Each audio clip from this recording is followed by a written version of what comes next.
Good evening. We're going to speak tonight about different topics, but mainly I would like to raise a point, something to think about. We have 6.4 billion people in the world, and if we review from different culture, different countries, we will find that if we ask each one of them, what is the purpose of life, what are you doing here, why we were created for, give us a reason why do we live for, nobody knows. Nobody knows. Everybody will answer more or less the same questions: to do business, to make money, to get married, to have children, to try to stay healthy, to enjoy movies, sports, to sleep all day, whatever. That's basically what we're going to hear, 10 or 20 ideas, and everybody understands, and if we're trying to be honest with ourselves, they all know that that's not the purpose of life. I don't believe for a minute that a person really thinks that the purpose of life is just to live, or the purpose of life is just to make money, or the purpose of life is just to stay healthy. Why? Because if we analyze one by one, we will see that the answer is very foolish. Let's go, just for the argument's sake, one by one. First, most people would answer to be successful financially, to make it. The American dream. I want to make hundreds of millions. I want to be, a real big shot, to have control, fame, glory, power, be in a business world, in a media, whatever. So this is his dream. Millions of people has this dream. How many people from the 6.4 billion people in this world get to that situation? Not even 1%. Most of the people in the world are very, very poor, very poor. Most of the people in the world, if you leave them in New York City for 1 week, they would have to spend their entire life saving just to survive here 1 week, with the cost of living here in Fifth Avenue, where we are today. Fifth Avenue in Manhattan, if you want to rent an apartment here, all the Africans, they can dream about it, can afford to live here. Maybe 1 out of 1 million can afford it. They're dying for a spoon of rice. They're fighting for water and rice. They can't even afford. They depend on the world to send them basic food just to survive. Even a normal bathroom they don't have. Place to live, most of them don't have. In China, 99% of the people, if you see where they live, one little flood, their entire house is flying away. People like them can dream to come here and to live. Even in America, we don't have to go that far. Most of the United States is very poor people. 50 million Americans don't have health insurance. They can't afford to pay a few $100s a month. You know how many Americans are dying because they cannot afford a doctor visit? Here, just on my way here, one girl sent me an email. She's sick today, and she's waiting for her health insurance to start on the 1st of the month. She still doesn't have, and she doesn't go to the doctor. She sits home and suffers because she cannot afford the $200 that the doctor will charge to see her. This is a situation of 50 million Americans. That's not include all the immigrants, because they're not a part of the statistics. So it's right away 100 million people in this country cannot go to the doctor if they got the strep or a flu. They cannot get antibiotic. This is it. They want to give birth. They're lucky that it's against the law to refuse. The hospital must take them. Otherwise, you will see baby dying on the street, millions every year. This is the situation here. How many Americans are unemployed? It's reported more than 10 million. More than 10%. We have 300 million people. 10% of that, you calculate how many families don't have income. So this is the United States. So most of the people in the world are poor. Same thing in Israel, same thing in many countries in Europe, in Russia. We can't argue that fact. So that's not the purpose of life. Because if this is the purpose of life, the creator of the world would make sure that every person would live very comfortable, materialistic lifestyle. And that's not the case. So that's out of the picture. If the purpose of life was to enjoy sport, how many people in the world love sport? 10%, 20%, 30%? Most people have nothing to do with that. They're not attracted to it. They're not doing sport. They're not watching sport. Or they're not good at sport. They may like it, but they're not good at that. So that's not the purpose of life. To be healthy, almost every person in the world is sick. Almost every person. I just come from York Hospital here in 67 and York. You know how many people die there every day. I don't have to tell you. The cancer became the number one killer in the world. 1 years old Persian guy is dying there. And you should see a situation. So this is millions of people like this every year dying from cancer, from heart attacks, from AIDS, from all kinds of problems. So that's not the purpose of life, because most people in the world are not healthy. And if you may say, well, there are many people that are healthy. Even people like us, that we think we are healthy, we're really not. Why? Because almost every person is mentally ill. Mentally doesn't mean you're a mental case only when you talk to yourself, or when you're hallucinating or things like this. No.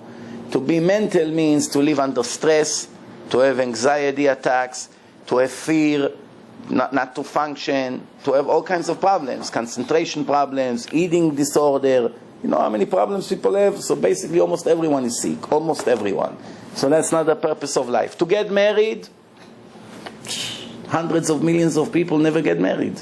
Just never get married. Or they get married very late, or they just never get married all over the world. To have children, 15% of the Jewish women in the world are barren. So that's not the purpose of life. So what's the purpose? And besides, if that was the purpose of life, to get married and to have children, God would make us chimpanzees. He doesn't have to make us human beings with intelligence, with soul, with spirituality. What for? Make me a chimpanzee. I have a female, I have kids, I'm happy in a safari, and finish. I don't have to be a genius, Albert Einstein, to have kids, no? See who have kids. The dogs have kids, the cows have kids. We have also kids. It's not the purpose of life. So what is the purpose of life? No, maybe you have an idea. To be happy, maybe 1% of 1% of 1% of 1% of the people in the world are happy. Maybe, if we're lucky. Almost every person is frustrated. First, there are many people who are on depression pills. Prozac, they tripled the stock in the last 2 years. Why? Every other person lives on antidepressant pills. But those who are not depressed, they're still not happy. They have 20 million in their bank account, they're dying, because if they close another deal, it will be 40. And they sit and their heart is burning. I just lost that deal. Or my wife drives me crazy. Or they have a very ugly divorce process right now, so they fight in court. Or their kids in drugs. Or there's so many problems. Almost every person is miserable. Almost. Especially today, when to raise children is almost an impossible mission. Besides begging God to have mercy on you, there's really not that much to do. You can be a decent human being, a wonderful, classy, with manners. You give your children the best education. You pay fortune for their education. You get them the best tutors, and they become criminals, drug dealers, sarcastic, you name it. And you have no control on it. Why? They go on the street, they meet somebody, he takes them to the internet, they begin to chat. The next thing, who knows what happens. And this is the situation today in the world. So that's not the purpose of life. So what's the purpose of life? No, let's see if somebody can answer this. Do something to make the world better? I don't know. To make the world better? What do we need this world to begin with? What do we need the world to begin with? You have to add something, not just to yourself, but to, I guess, the total. You didn't answer my question. What do we need this whole world to begin with? I'm in step one. You already went way too far. I'm in step one. I try to understand what's the purpose of this creation. If we understand the purpose of the creation, then we would understand the purpose of creation of man. If we understand the purpose of the creation of mankind, then we will have an idea about the rest of the world. Creation and total, creation of everything. Creation and man is the same thing, because if we understand why we were created, we know the world was created for us. We are the most sophisticated thing in the creation. Yeah. Everything was made for us. That's no question about that. So if we know what we live for, then we will have an idea what the world was created for. Okay.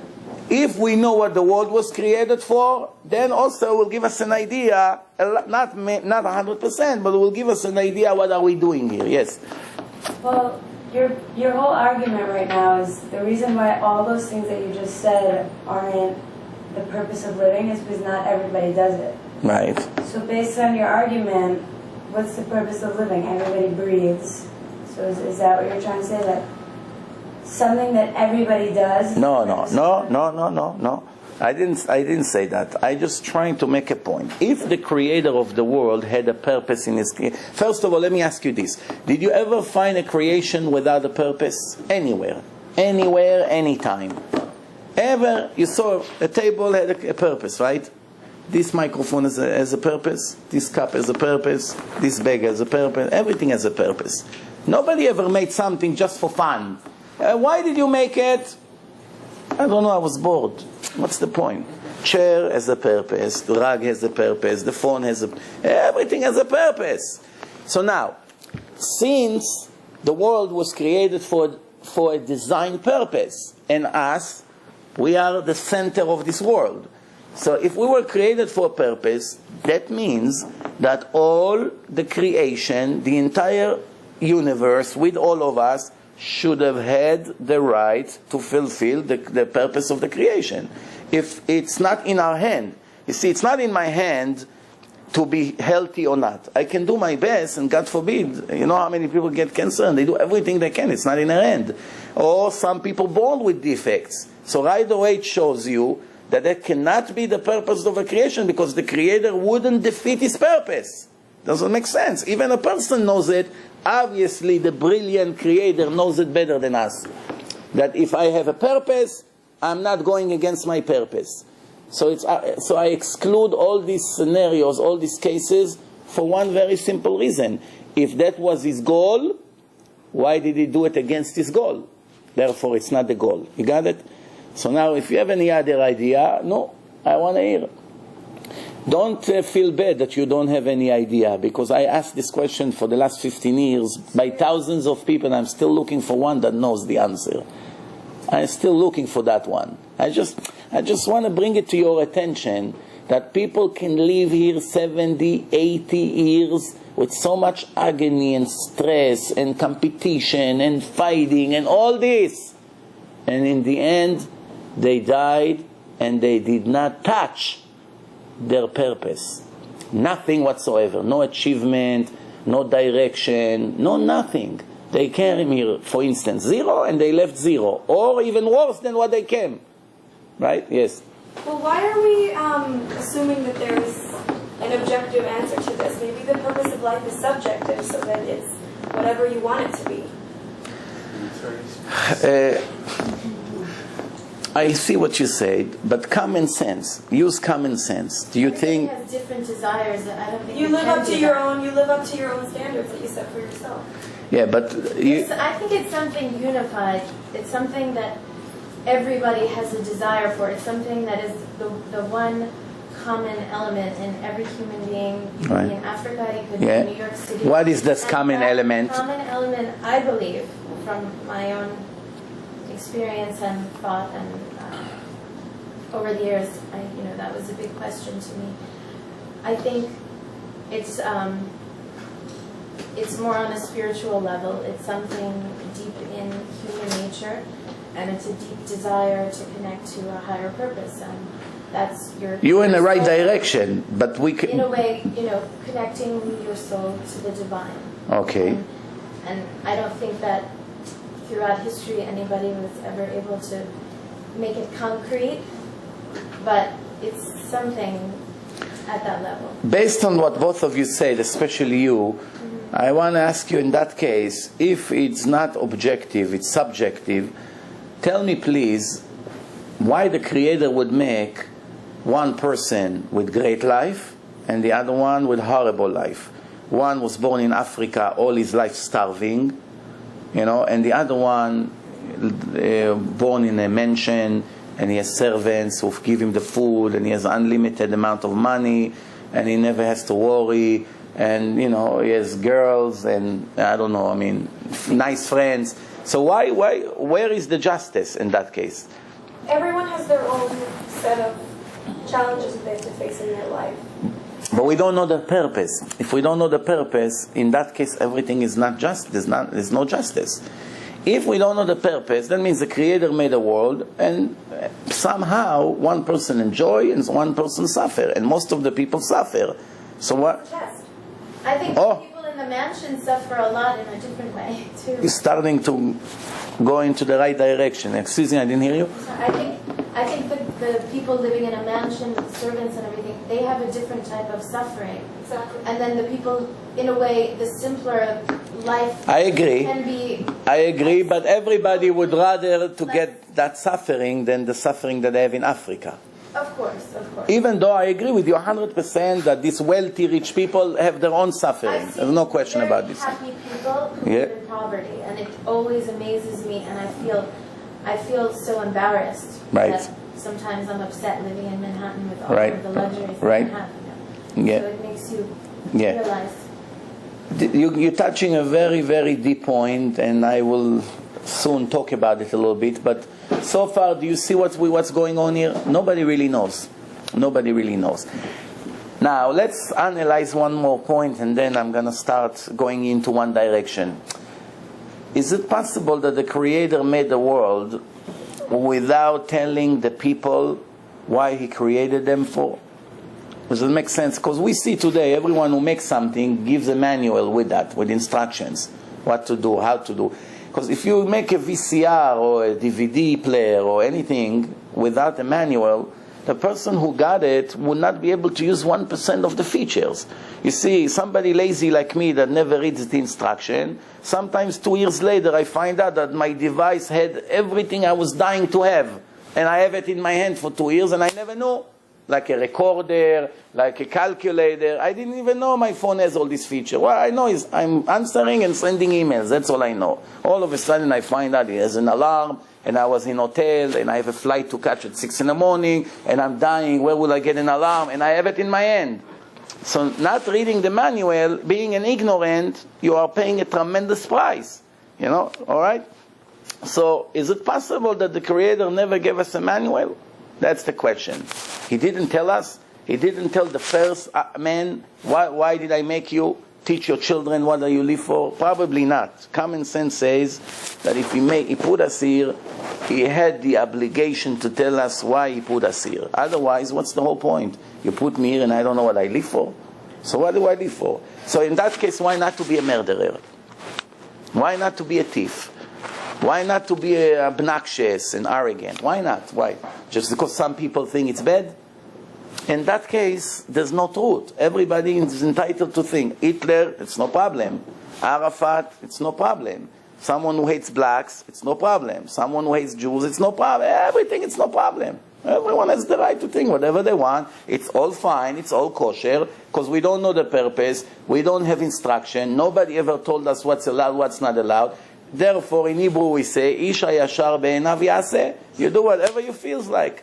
And no one can tell you what to do. Therefore, we have to dismiss all the jails.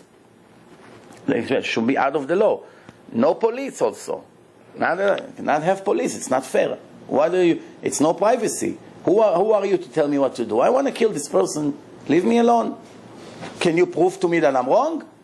Leave me alone. I don't want judges. I don't want this.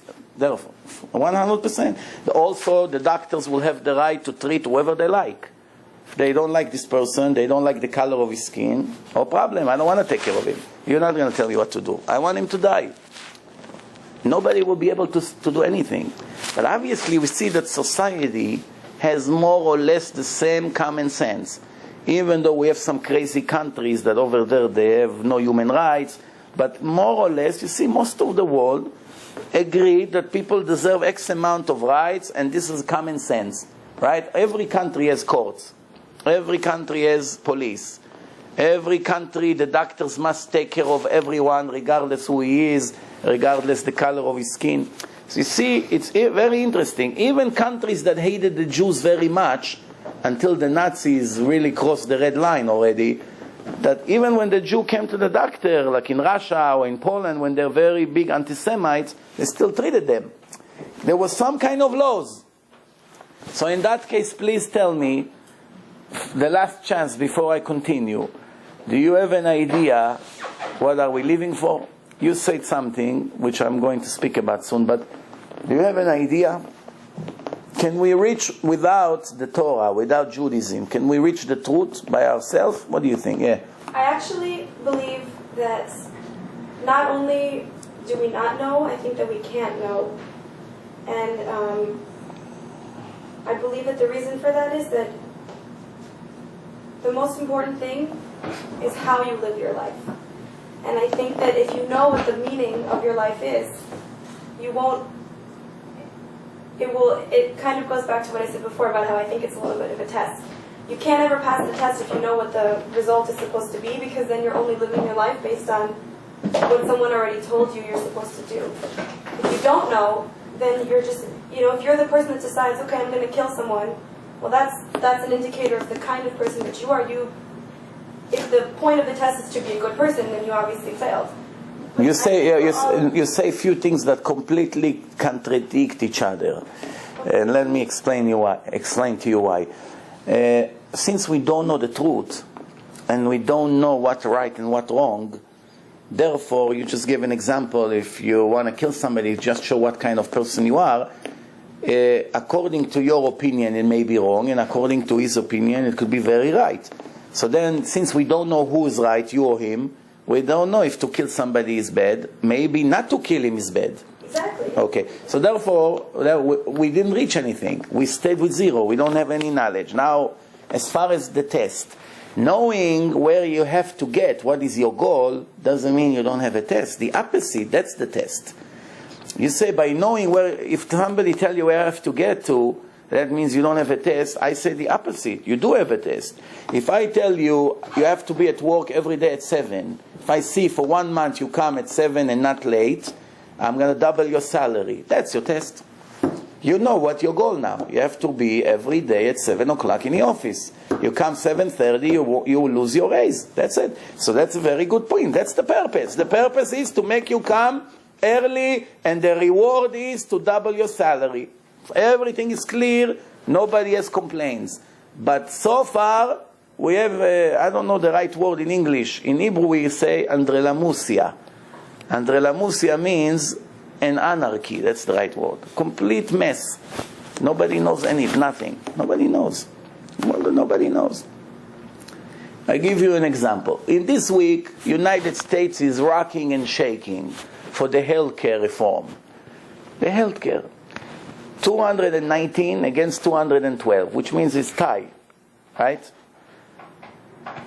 One side has to be a fool. One of them is right, one of them is wrong. But you see that half say this, half say that. So what are we having here right now? Those who say to have it, they say it cannot be that 50 or 100 million people who would walk here cannot go to a visit by the doctor. It cannot be. It's not in most civilized countries, even in Israel, every person can go to any doctor he wants, anytime he wants. And Israel is a much more poor country than the United States. It's a tiny state, even, not even. So, cannot be that such a great country that sends money to all over the world don't care or the health care of their own citizens. Comes the other one, says, you're killing the wealthy people here. You take away their taxes, and now they're going to have to pay for the $1 trillion deficit that you're going to create. Why? Because everybody will pay only $500. Every family will pay only $500 per month when they're supposed to pay $1,200 or $1,300 a month. Add how many families in the United States minus this loss, it's going to be $1 trillion. Where are you going to pay it from? From the taxes. So we don't want to destroy this country. We're going to go bankrupt. So what's worse? That the country will go bankrupt like in Argentina or in Russia once they lost control, or that people will continue to die because they cannot go to a doctor. It's a very hard question. Since we don't know the truth, we don't have God to tell us the truth, both sides are right or wrong, both sides. Maybe both of them are right. Sometimes it can be two people who contradict each other and actually they're both equally right. I give you an example of what happened to me once. I have a woman, I don't say names. When she watched this lecture, she'll know I'm talking about her, but it's no problem. But she is a very nice, frum, religious woman.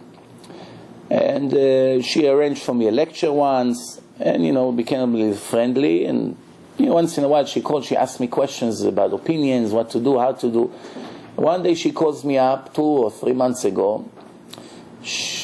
Very hard question. You know, you hope that you never have to answer questions like this for the rest of your life.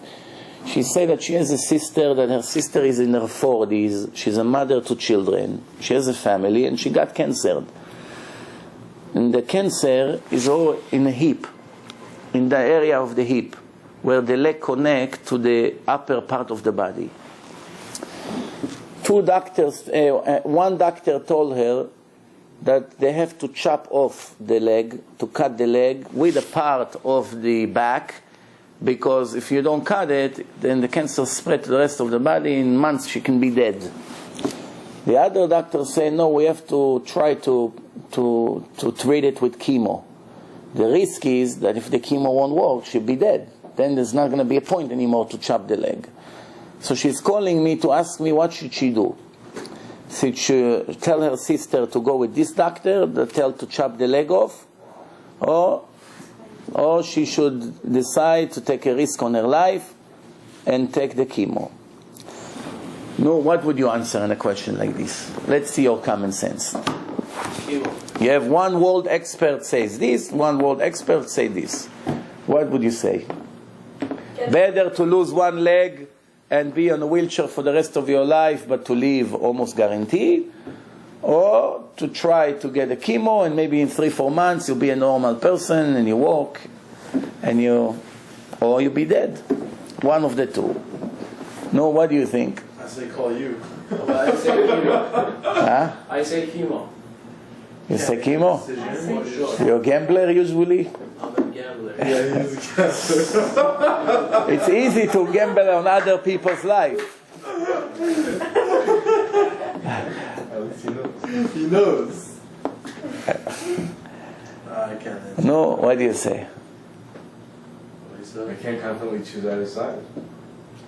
What do you say? Chemo? You're also playing. Come on that table, we've had many games. I feel something is not smooth here. Many games. I thought maybe it's the whiskey. All right, anyway. So I told her, you have to ask a third professional. That's what I just said. Yeah? I didn't hear it. What the third professional said will be 2 against 1. That's what you have to do. Then she told me that it's actually 2 against 2.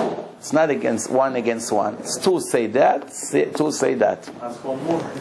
So now the rule, the Torah say, יבוא השלישי ויכריע ביניהם. The third one comes and you have to do by the third one because it's become majority.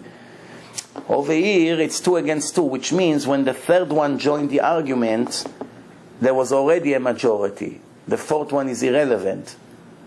It's a problem now. Why? According to the Torah, when one rabbi said something and the other person said the opposite, 2 rabbis, and they contradict what's the law. He has to say this is the law, and the other one say the opposite. Now, since you don't know what to do, they both big rabbis, you have to go to the third big rabbi, and whatever he decides, you have to do, because it's now become 2 against 1. However, what happened if you went to a fourth one, and now it became tie again, 2 against 2? Do you need the fifth one to make a majority, or the fourth one was illegally to begin with? You didn't have the right to call him. That's a hard question. Now we have a very messy situation here. Well, what should we do? So now it's 2 against 2. So I told her, I think that you should go with the chemo. And we pray, and you pray, and other people will pray, and Hashem will help. There's a chance. Why? What's the calculation here? When God brings a decree on a person, the decree not always has a chance to kill him. Let's say he wants him to have a specific infection. The intention of God was never to risk his life, only to wake him up with some sins that he made. He wanted him to suffer a month, and that's it. That's all. It's a wake-up call. At this point, there's no decision to kill him. And sometimes it could be a decision that it's subject to the behaving of a person, like cancer. Cancer most likely will kill a person, not always. People will recover from it. So it's a very, very serious warning, but a person can overcome this decree by doing certain things. I'll give you an example. If you have millions of dollars and he take $1 million and give it to yeshiva and say, I want you all of you to learn Torah around the clock, full time, for months, until I recover. That can change tremendously the decree to the positive side. Or if he has an opportunity to do it and he doesn't do it, it can make his situation a lot worse now. And he doesn't know, because he doesn't see that that's because of it. But this is us, that we know Torah, so we know how it works. He doesn't know. He didn't want to give, no problem. Hashem gave him a test. He has an opportunity or to give the poor people food, and he didn't care. And he wants to die with his millions. And I said, okay, that's all you care about? That's what's going to happen. This is an example. So, yesterday I spoke to her, Baruch Hashem. I called to ask how her sister is doing. Without bli ayin hara, no evil eye, much better. It's helping. So there's a very good chance, Bezrat Hashem, hopefully, that she recover fully. She did the chemo, right? Yeah. But right now, with the chemo, she cannot move. She cannot move. So she has to go now to do the Pesach for her. There's a lot of suffering in this world. And right now, this is an example now. You see? So now there are questions in life that without guidance, nobody knows what to do. Nobody knows. Is it possible that this is normal? That the creator of the world wanted us to be in confusion all our life? What, is sadistic? Is enjoying to see us suffering, to torture us? That's why he made us, to make us suffer? Doesn't make sense. So the answer is, of course, there is a manual to the world, and it's just not a manual that was put in a box. It's a manual that was read publicly to millions of witnesses by the creator of the world. When God gave us the Torah 3,320 years in front of millions of people, we are the Jewish people, the nation that had the merit to receive the Torah. That's why we call the nation of the book. That's why after us, 80,000 religions and cults started and tried to imitate us by claiming that they also got something, but they're all fake, with no exception.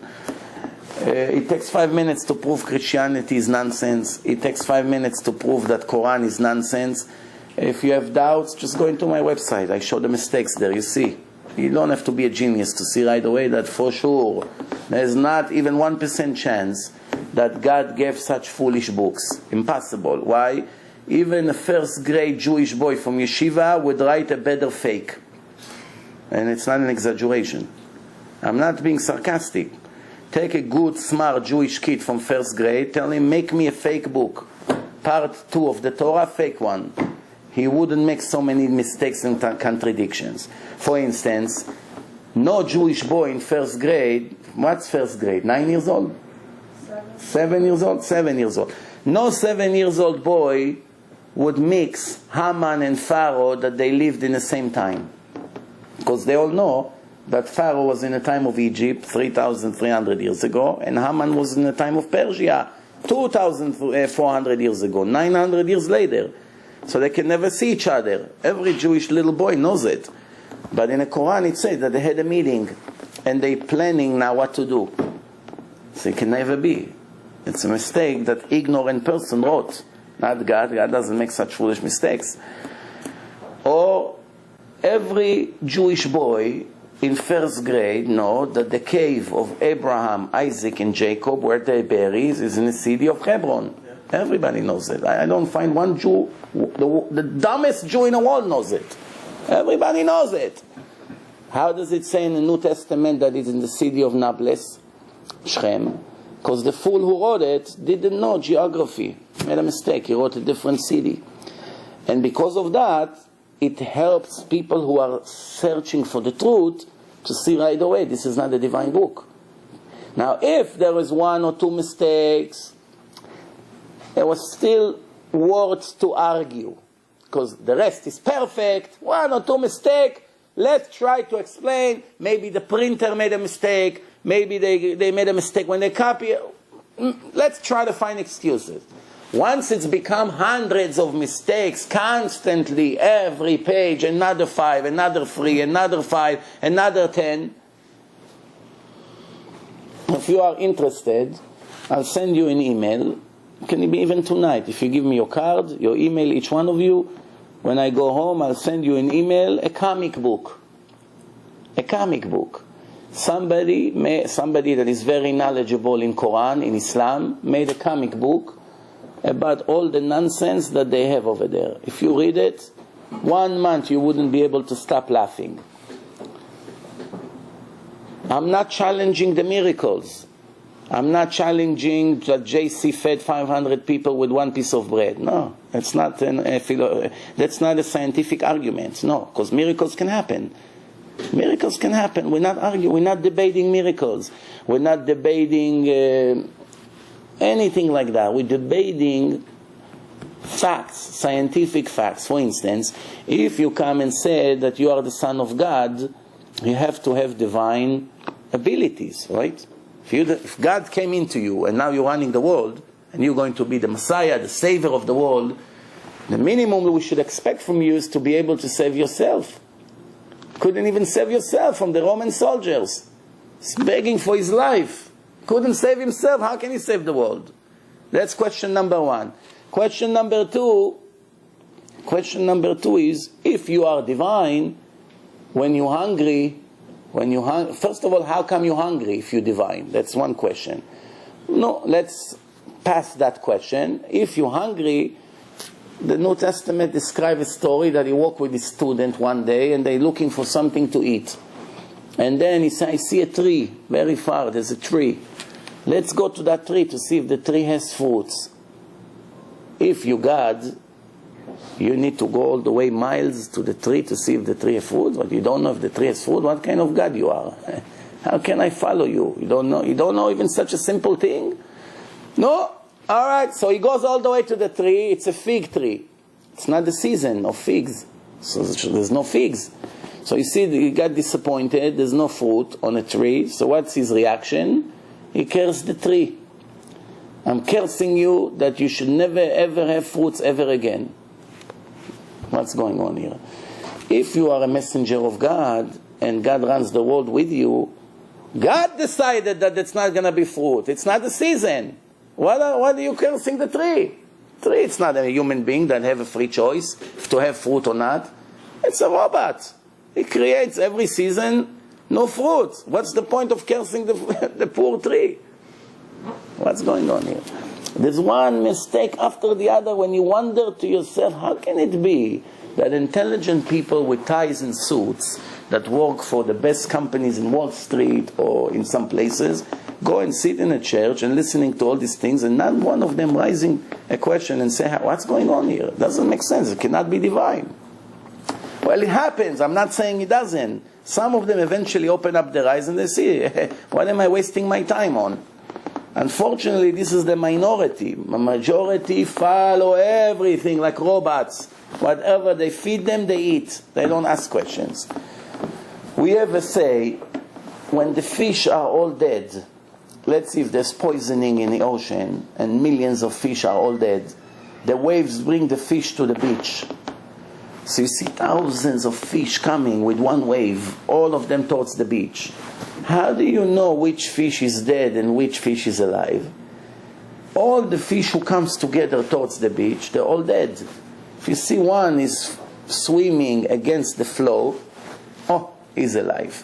That means I'm using my common sense to investigate. I'm not a robot. How do you know that's the truth? That rabbi told me. Baloney, who cares? Let me investigate. Rabbi, I need the proofs. I need your source. My source is this book. Okay, who wrote that book? This rabbi. How do I know he's right? It's all legitimate question. How do I know he's right? Maybe he made it up. Maybe he had a dream. How do I know? I'm going to dedicate my life to what he suggests? No. The answer is, remember, always remember, Judaism is the only religion it's worth to practice. Why? It started in front of millions of witnesses. Moses and God spoke and millions of people heard. I don't have time to repeat the whole proof. You watch my movie, Torah and Science. I speak about it for an hour. How do we know for sure that the millions of people heard God? Right? We proved it here. You were here, that lecture. We proved it? Very good. So far, you have any questions before I continue? Okay, now, you mentioned before about a test, and also you spoke about poor people that are very happy. I want to talk about those two subjects. The Torah in Hebrew means instructions, by the way. Torah comes from the word ora'ah, instructions.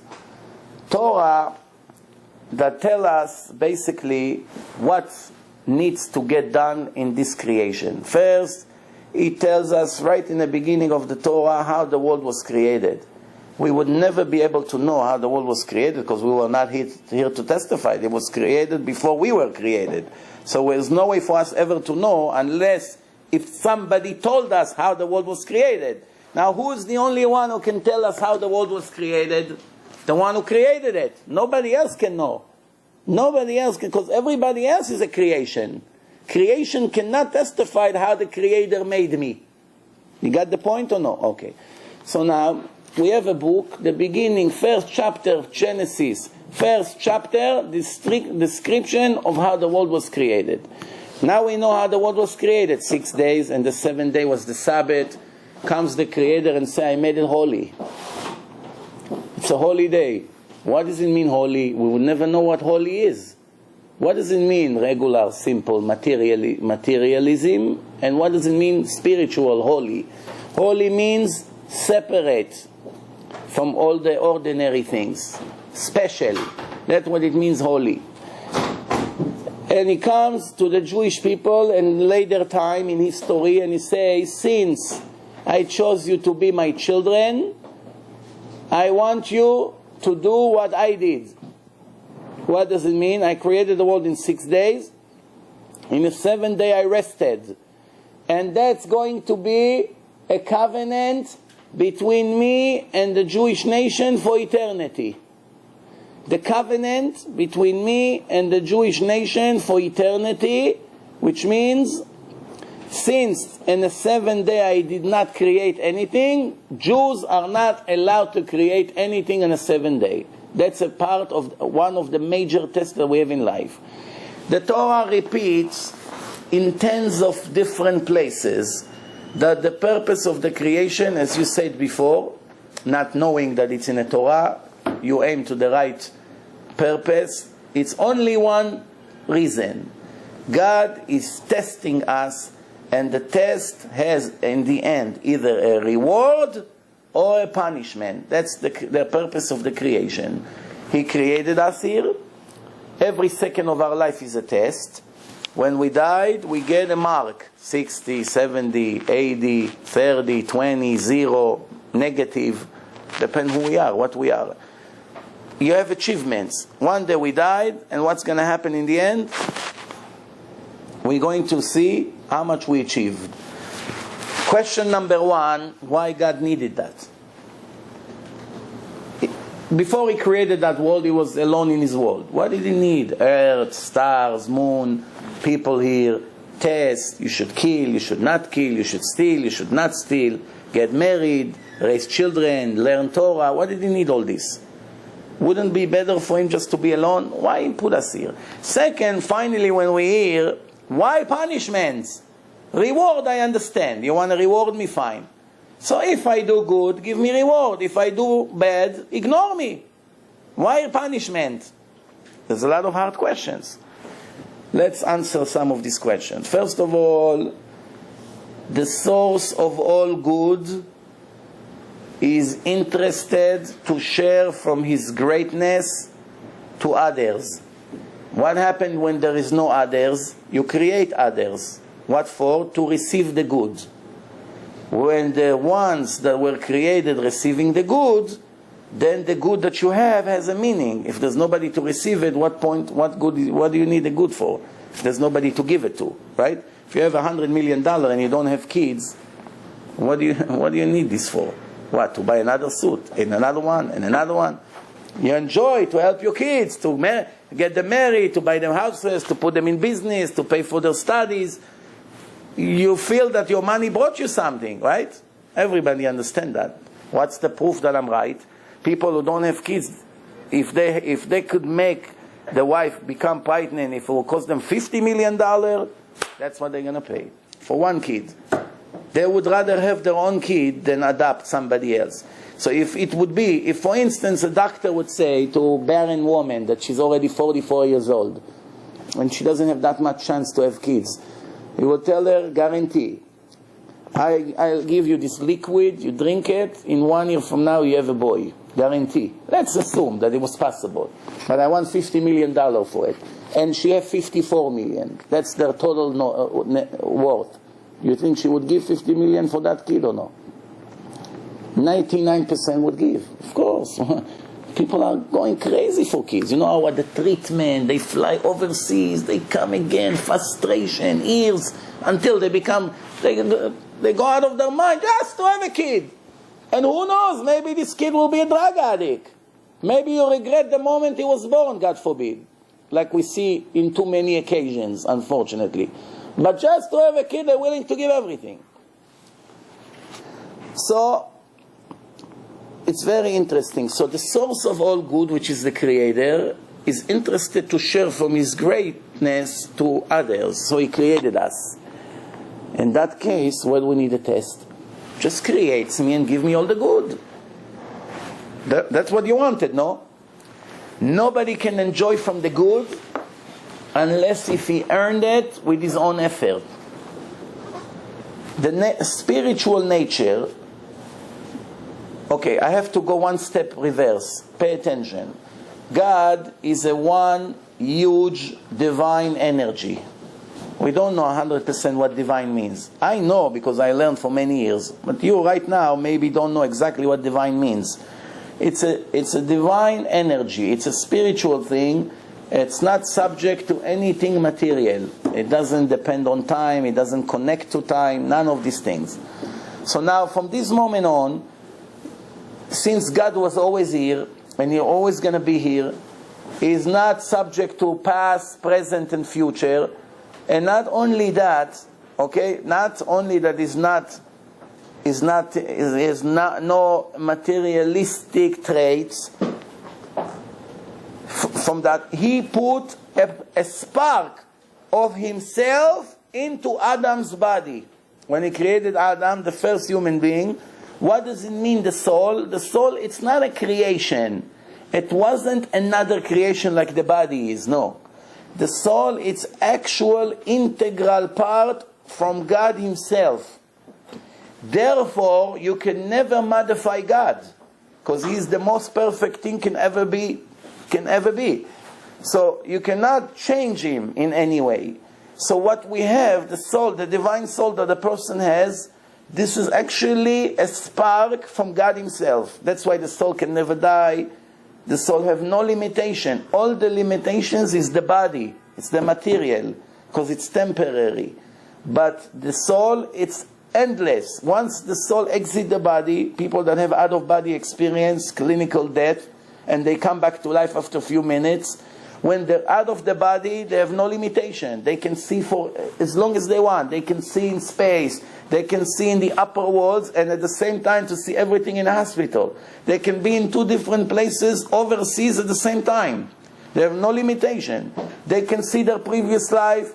They can see things that they can get information that will take us 700 years here to record in less than a minute.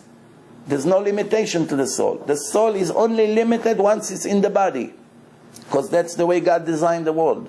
Once the soul goes out, no more limitations. Very interesting. So you see, it's divine.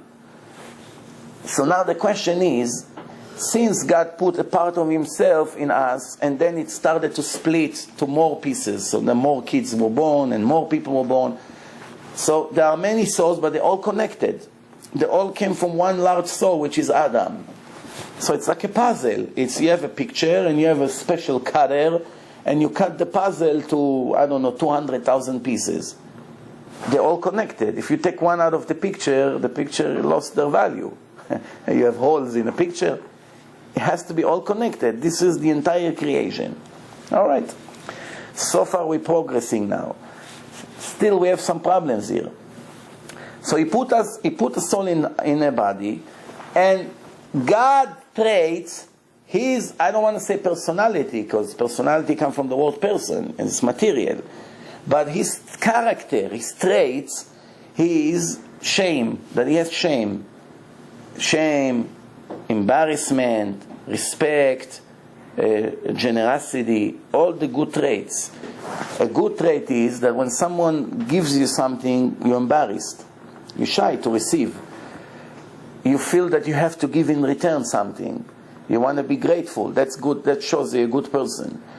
When a person is ungrateful, that means he has a problem with himself. He has to work on something to correct. So now, when a person receives, I'll give you an example. Let's say one of you come to my house for 1 week.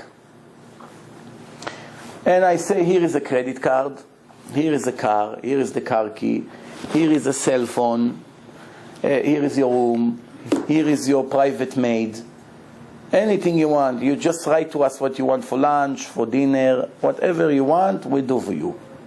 First day, what life, wow, look at this. Second day, after a few days, you're starting to feel embarrassed. What's this? Look, they're serving me, cleaning my towels, giving me food, credit cards. So then you see me washing my car outside. You pass by. What would you say? Can I help you? Do you need help? Should I go replace the water? You want to do something. I said, no, you just enjoy. Don't work anything. We don't want you to get dirty or annoyed here. You came to relax, you enjoy. The next day, you see me picking up the garbage and taking them all the way to the street. So now you don't even ask anymore. You run, you pick up 2 big garbage bags, and you run with me, and it's leaking on you. You don't care. You feel that you must do it. Where comes this urge from? Everybody agree that people hate to take the garbage out. Everybody. Nobody likes to take garbage. It's heavy, it smells. It's always leak. Somehow it always leak. Even though I tell my wife 1,000,000 times, make sure you don't throw liquid to the garbage. First get rid of the liquid in the sink, then put anything you want. I don't even care about recycling. Just make sure there's no liquid. It's always leaking. I don't know how. So everybody hates to take garbage out. How they volunteer to take the garbage, the guest? Because he's suffering. Why suffering? Because he's receiving and he doesn't feel deserved to receive. That's why he wants to do something in return. I remember when I came to America, I was 21 years old. That was 21 years ago. So now, I just had my birthday yesterday. Finally, it's not an honor, I'm more in the exile than in Israel. So now, that's it. Now, until now I was tied.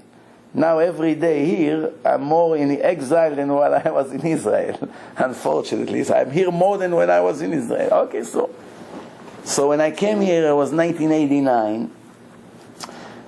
I went to my father's friend in Great Neck, in Lake Success. He agreed to accept me, a young Israeli soldier. I just finished the army after 3 years.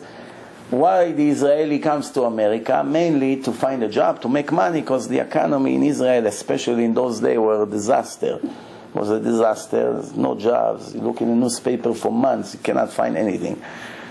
And even if you find, there's no money. It was horrible. It's America, people make money, you hear stories. So people want to come make a living here. So I came to live by his house. As soon as I landed here, I started to ask him, what do you think I should go? Where should I find a job? So you just arrived today already looking for a job. Relax a week. Let me take you to places with me to see. The next day I asked him again. He said, no, don't worry. You have all your life to work. Relax. Come with me to the OTB. You know what OTB is? They gamble on a horse. I find myself with 200 fools there in Little Neck, in Northern Boulevard over there. I knew where that is. Screaming to the screen over there, go baby, go! Say to myself, I came to America to stand here with all this nonsense here. Then I saw an Argentinian painter. He's painting. A guy, Sal. I even remember his face 21 years ago. He wore this white painting outfit. I come to him and say, amigo, you have a job for me? He said, no, muchacho, business is no dinero, no trabajo, nothing. 5 minutes later he comes in, amigo, come, I found you a job. Where? The biggest store next door. It's the biggest store next door. Check, it's still there. I come in, they ask me, you know how to work on a register? I'm 1 day, 2 days in America. I never saw quarters, dive, never. An Israeli guy, they ask him, do you know how to be an attorney? What does he say? Sure. You know how to be a brain surgeon? Sure, what's the problem? Everything, sure, just give me the job. They put me to work on the register. On the register. Baruch Hashem, in those days, in Israel, they taught math in a very high level, much better than America. So, compared to Americans, I was a genius in math. Compared to Israelis, I was nothing. But compared to Americans, I was Einstein. So I came over there. I stand over there. Now, I don't know how to work on a register. I asked this Irish girl, tell me, what's this? She said, 10 cents. What's this? 5 cents. Good. What's this? 25 cents. Okay, now I got it. It's 4 like this. It's $1. Right away, I got the point. So now, one guy comes to me saying, give me 2 bagels with cream cheese, 2 bagels with butter, and a dozen bagel. I didn't know what dozen is. I asked her, what does it mean dozen? She said 12. Give them 1 free. So I see the prices on the wall. Right away I see 12, 3, 4. I calculate, while I'm counting the bagels, I already do all the math in my head. Then I come to the register, I press. You know, I see what the button you press to open the register. I don't type anything. The cash register open, I put the $20 bill, I give him $9.29, let's say. Then after a few minutes, I see this guy comes to me, push me like this from the register. What do you think you're doing? I said, what, you stealing money? I said, stealing money? Why stealing money? He touched my pocket. I said, I don't have any money, check, nothing, $3, $4. So why you don't type the sales? I said, I don't need to, I calculate everything in my head. Yeah, baloney in your head. Who can do it in his head? I said, what's the problem? Here, test me. Say, hey, I want to see the next customer. Give me this, give me coffee, regular coffee, large coffee. Right away, I press, I give him the change. Don't stand like this. I'm telling you, I'm not exaggerating. This is how it was. Today I heard the level in Israel went down a lot. They're not as good as they used to be. Israeli, the Japanese, the Russian were very good in math. Today it's not the case. But this is how it was. So I came there and I started to work in America. How did we get to that story? I was waiting for you because I wanted to hear. You were talking about how somebody comes and stays with you for a week and helps you with the got it. Thank you. So, yeah, very good, very good. Okay, so anyway, so what's happened over there? So when I was working in a bagel store, I told you this introduction because I wanted you to tell me what I was feeling in a bagel store. When there was rainy days, lousy days, no customers coming. So when I had to go get my money in the end of the day from that guy, I was shaking. Why? I came to work on time. I was still there 4 in the morning. I have to leave, let's say, 4 in the afternoon. I came to get paid, but I know I didn't do anything today. All day I was sitting, doing nothing, listening to music, sitting there all day doing nothing. I felt bad to come take my salary. But when there was busy days, 20 people online, drive you crazy, you cannot sit for a second. When I came to take the money, I came with a smile. Why? I deserve it, my friend. It's not a donation. I work very hard for it, give me the money. But when I did nothing, I felt bad. This is the way it is. This is the way we design. You cannot change it. It's the nature of people. Now, some people, you see it more by them, some people less. But everybody has a breaking point. It cannot be that a person's going to stay 1 year and you feed him, and he won't help you in anything. You're never going to find such a thing. The urge to volunteer, to do things that we hate to do, is the embarrassment. So now we understand another very important foundation. The source of the good wants to give his good, his greatness, to somebody, so he created us to receive it. We would never be able to receive it unless if we earn it. To earn it, you have to make a system. How do you earn the good? How do you earn spiritual good? Through a spiritual test. Why do you need punishments? That's the question. To appreciate the good? Now, so now, if you don't have bad, you will never be able to define the word good. You won't know what good is. The only way to appreciate good is to see bad out there. You see people looking in a garbage to eat, you appreciate your piece of bread that you have in your closet. If you never see that, big deal, I have bread. Almost everybody has bread. You only appreciate. You have legs. You feel lucky that you're able to walk? One time you go to the hospital, you see somebody paralyzed like this, cannot move his legs. Wow, I'll give all my life just to have legs. Wow, I'm so lucky. Oh, all of a sudden your legs worth something. Or a person that, I once had a case with a guy that he lost a lot of money. Somebody told about him that he did something in the stock market. They took away a lot of money from him, millions. And he was depressed, very depressed. It took him a few years to make that money. So I asked him a question. I told him, let me ask you a question. What would happen if a robber would break into your home and take your son's finger with an axe and say, if you don't give me this $3 million that you have right now, I chop his finger off. Give me $3 million, I leave him alone. Would you buy your son's finger for $3 million? So of course, what kind of question is this? I'm going to let him chop my son's finger? So I say, so think that that's what happened. Why are you eating your heart so hard? Just think that this is when, instead of your son losing his finger or his entire life, how do you know? Why are you suffering so much? Imagine you come in front of God and He's going to show you that thanks to this money that you lost, you got saved, your wife got saved, your kids got saved, and plus later on you can make it back. So what's to cry for? It's very interesting how we think. Almost everything we do is wrong. Why? We're happy when we don't know if there's a reason to be happy or not. We're upset when we don't know if there's a reason to be upset or not. I give you an example. When a baby is born, is there a reason to be happy or to be upset? Happy. Happy. What do you say? Happy? What happens if this boy will be Adolf Hitler? You don't know that. Oh, so you don't know if to be happy or not. So chance is going to be Arafat. What chance you give Moshe Rabbeinu? You don't know.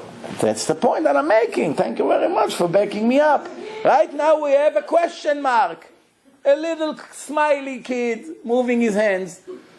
In 20 years from now, either we will celebrate or we'll commit suicide that something like this came out of us, right?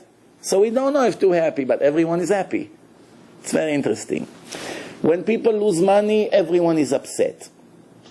But you know how many people I know that because they lost money, they became religious and they got eternity now? Even thousands of trillions of dollars wouldn't buy eternity. So if he lost $1 million and because of that he started to search for the reasons why, and now he's observing the Sabbath, and his wife became modest, and they keep kosher food, and the kids went to yeshiva, and the entire house became better, and the kids are much better kids because they have better manners. It's a chain reaction. Everything is thanks to that money that he lost. So it's the best thing could have happened to him. Or, I give you another example. Let's say sometimes you work for an office and they fire you. How do you know if to be happy or to be upset? Of course, everybody gets upset, right? But if 3 weeks later you find a job in the same industry, 3 times more money, you just find out that 2 weeks ago when they fire you, the best thing could have happened to you, no? Same thing basketball players. One team don't want you. You beg them, take me, give me a chance. No, you're not a good player for us. We don't want you. After they dump you, another team took you and pay you double, and you became a star.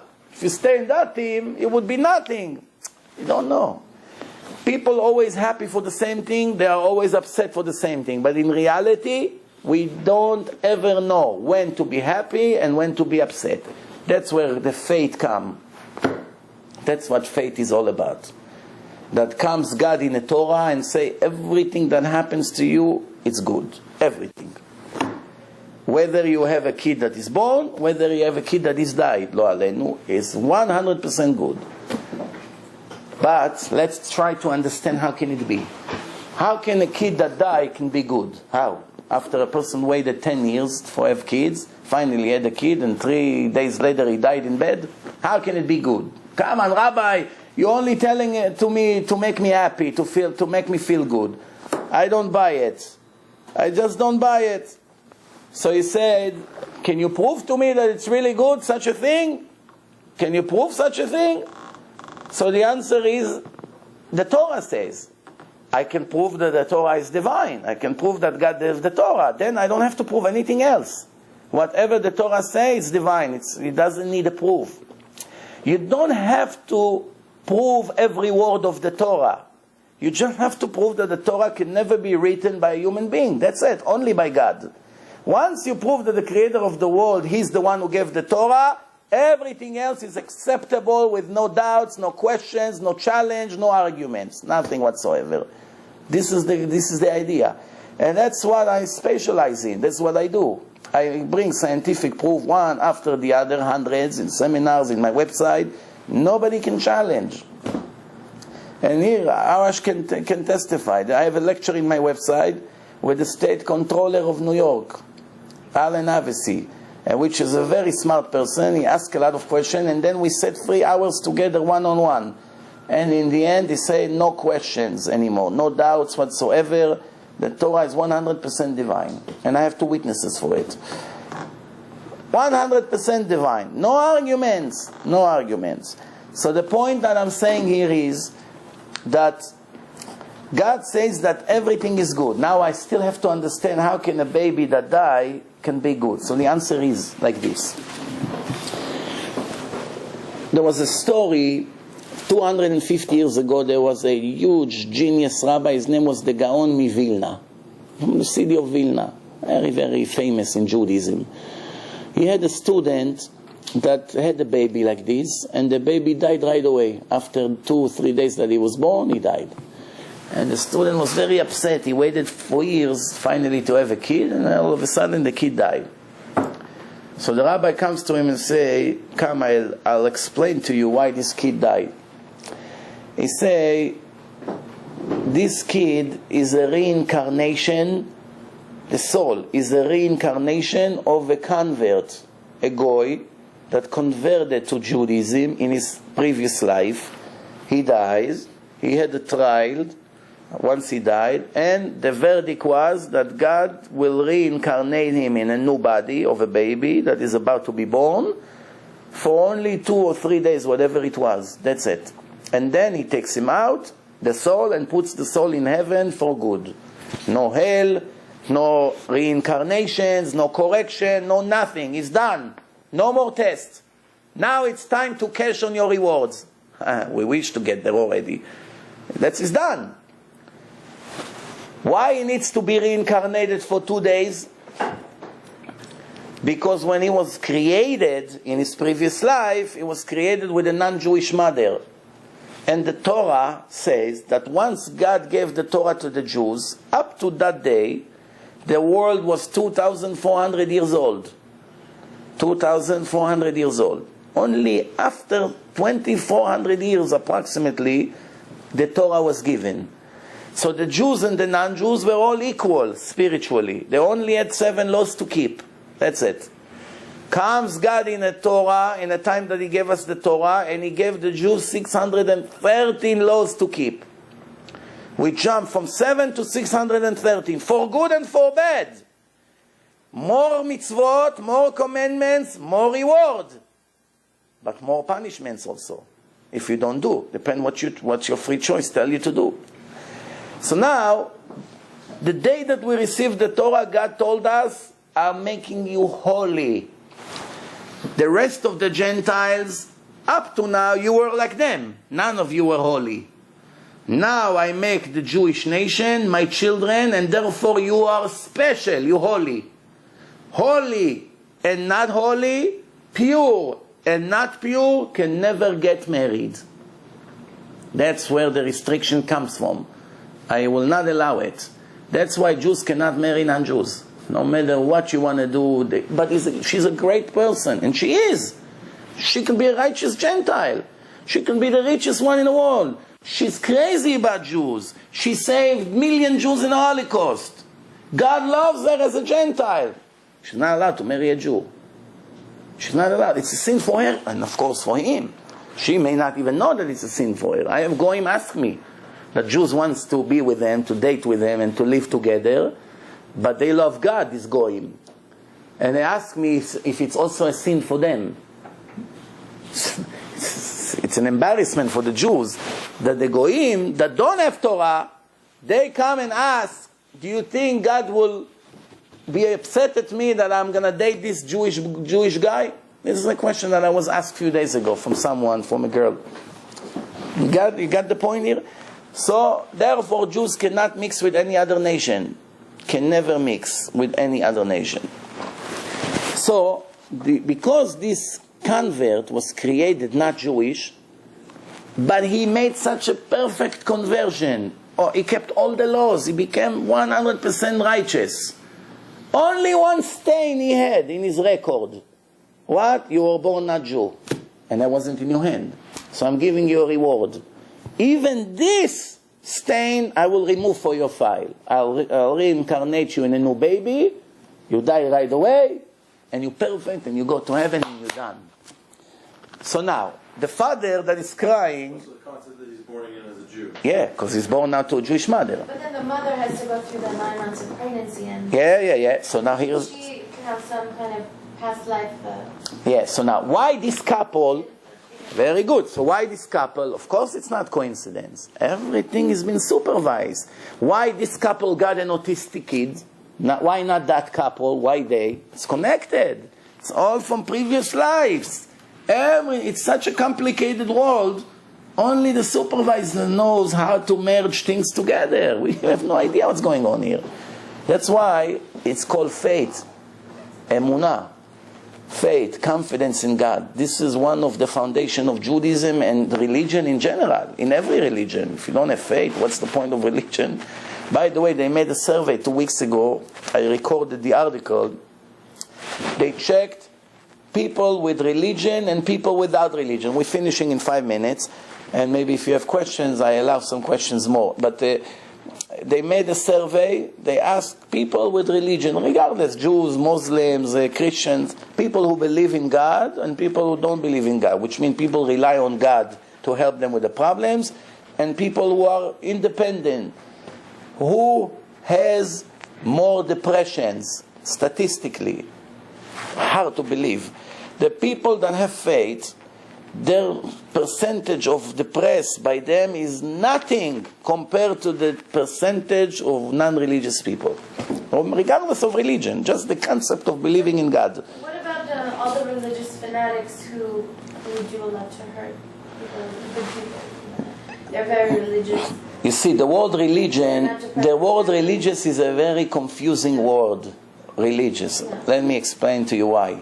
Because just to be religious, there is one positive thing about it and one negative thing about it. The positive thing about being religious means it's an indication that you are searching to be connected to God and to do His wish. Okay. The negative thing is that almost all the religious people in the world chose the wrong path to connect to God. And a false book which modified and falsified the truth. That's the point. For instance, the Torah says you should not kill nobody, not Jews, not non-Jews, unless if it's a war in a combat. When they want to kill us, we have the right to defend ourselves. So we're fighting in a war. Just to go kill someone because you don't like him, because you don't like his nose or his color or whatever the case is, it's a murder. What do you care? He's a non-Jew. It's not our brother. No. It's a sin against the 10 Commandments. Therefore, for instance, all these Muslims that blow up women and children in buses, they are just murderers and they go against God. Somebody brainwashed them in their phony religion that it's a mitzvah, that it's a commandment. And they believe all kinds of nonsense. That's not the wish of God. Understand? Chinese people, they want to connect to God. So they make idols. They make Buddha and kiss his feet. That's also not the right way to connect with God. If any, that get God very angry. Because he hates idol worshippers. Sex crimes.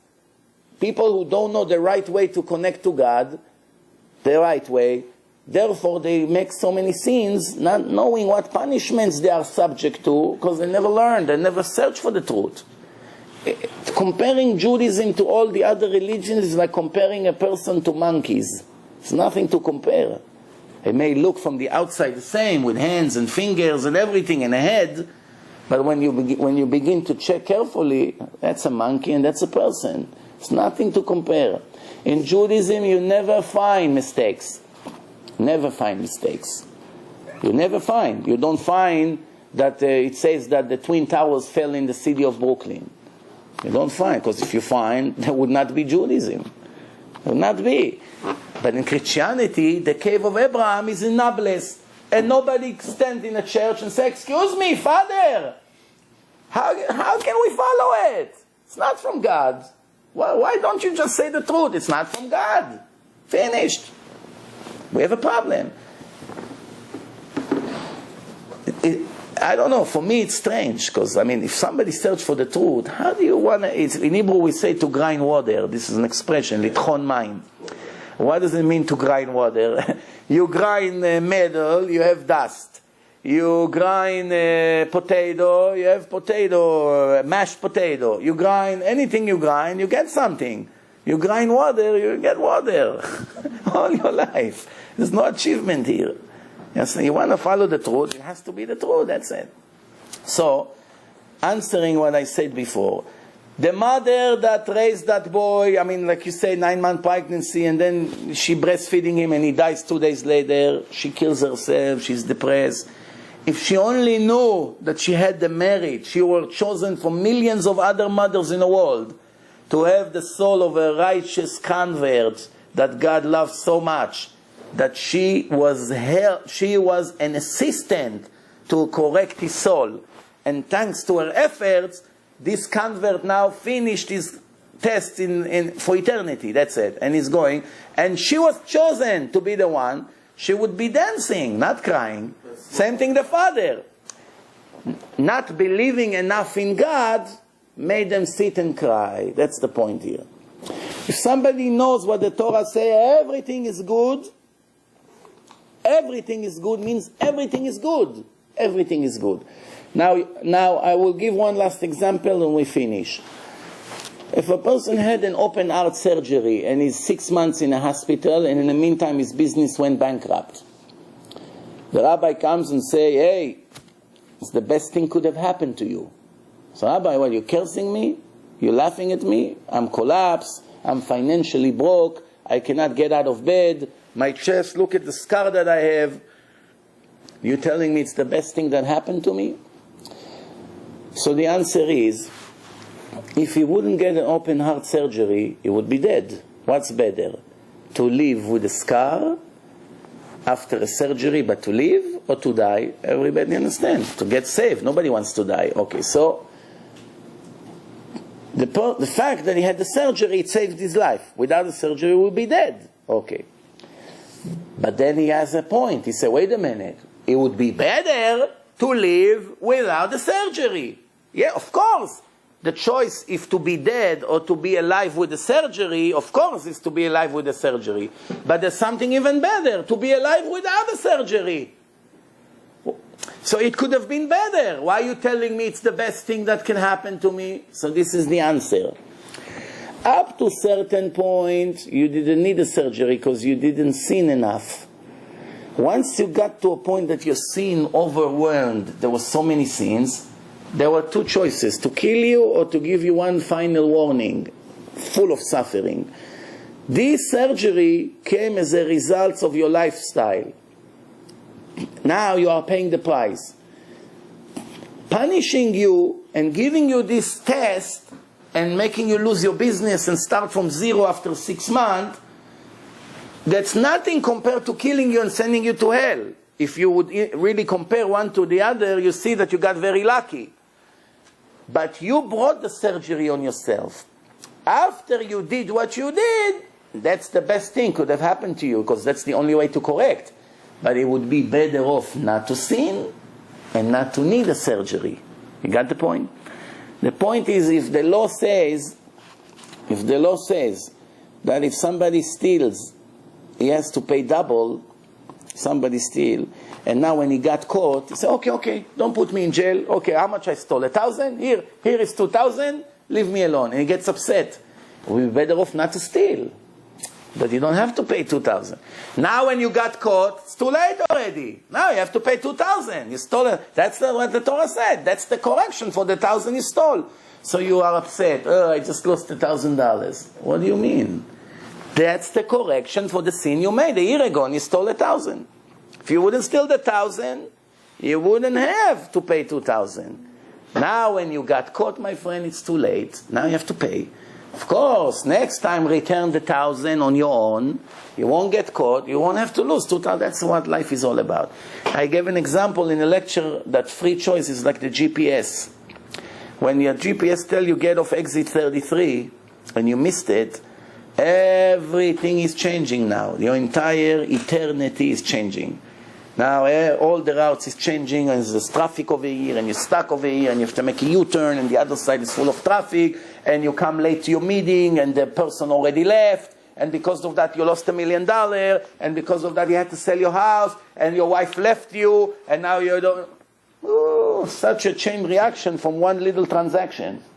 But people don't see that. A lot of times they'll blame... Because they don't have knowledge in Torah. Someone who learns Torah, he knows everything is connected. Everything else except not see that your behavior was what caused it. You're a genius girl. I want to tell you this. Sorry. No, I'm telling you, very smart. Very smart. Very smart. Because most people, like she said... By the way... I see this so much. But I want to tell you something. Look, you're right 100%. There's no question about this. And we know that it's the case. But even the Torah says that the people are what you said. You just said a verse from the Torah. It says like this in Kohelet, King Solomon. He just repeated his word by word. This is what it says if you understand Hebrew. It says, Ivelet Adam tesalef darko ve'al Hashem is af libo. Translation, the foolishness of a person turn him away from the right track, and he blames God for the outcome. That's the translation, always. You go and kill, and then when you have chas v'shalom, they caught you and put you in prison with tortures, you blame God. Why am I here? Why am I here? Because you're a murderer. Why are you here?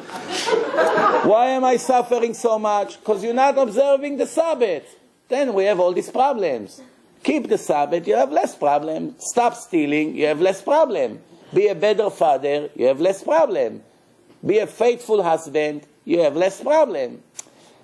It's all, we are always cooking, but we're also going to have to eat. We must eat what we cook. You better cook something good.